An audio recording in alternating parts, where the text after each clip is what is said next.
Materi kita pada video kali ini yaitu membangun motivasi melalui teks berita.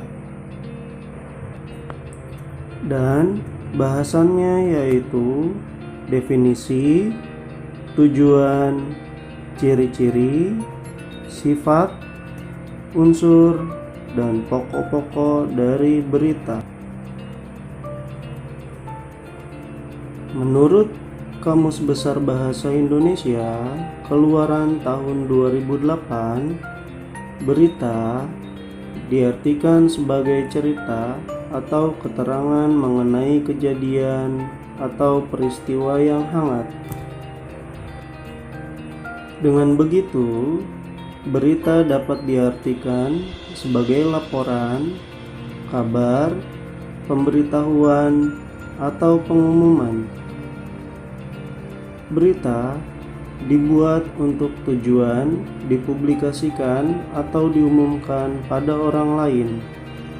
Umumnya, sebuah berita memiliki ciri-ciri, diantaranya berisi fakta yang kadang disertai opini atau pendapat, bersifat kebaruan atau tidak ketinggalan zaman, dan menggunakan bahasa yang lugas, singkat, serta padat. Dalam sebuah berita, terdapat unsur-unsur yang membangun sebuah berita. Unsur-unsur berita tersebut dikenal dengan rumus 5W+1H, yaitu yang terdiri dari what, apa, who, siapa, when, kapan, where, di mana, why, mengapa, dan how, bagaimana.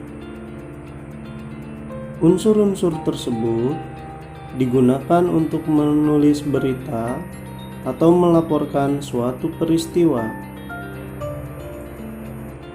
Secara rinci, unsur-unsur tersebut dapat dijadikan pertanyaan sebagai berikut. Yang pertama, apa? Berita apa yang hendak disampaikan? 2. Siapa? Siapa yang menjadi topik atau objek yang diberitakan? 3. Kapan? Kapan peristiwa tersebut terjadi? 4. Di mana? Di mana peristiwa yang diberitakan itu terjadi? 5. Mengapa? Mengapa peristiwa itu terjadi? 6. Bagaimana? Bagaimana peristiwa itu terjadi?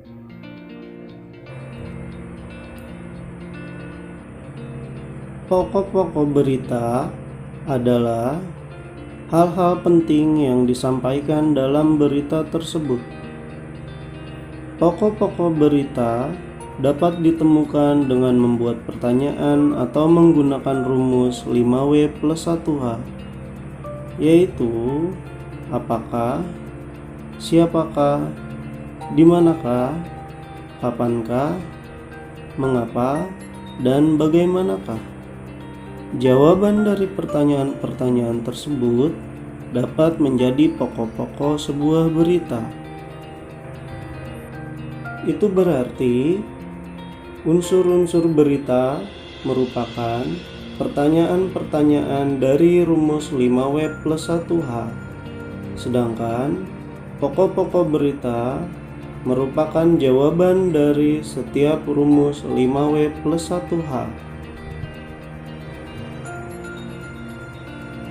Pokok-pokok berita dapat dijadikan dasar untuk meringkas isi berita. Gabungkanlah pokok-pokok berita tersebut hingga membentuk kerangka berita dan menampakkan isi berita. Kemudian, kerangka tersebut dapat disusun dalam satu alinea atau paragraf sehingga diperoleh kesimpulan dari berita tersebut. Jadi, untuk menyimpulkan suatu berita, kita harus memahami unsur-unsur dan pokok-pokok suatu berita dan menyimpulkannya setelah digabungkan menjadi sebuah alinea atau paragraf. Demikianlah materi kali ini, dan kita akan berjumpa kembali pada video berikutnya.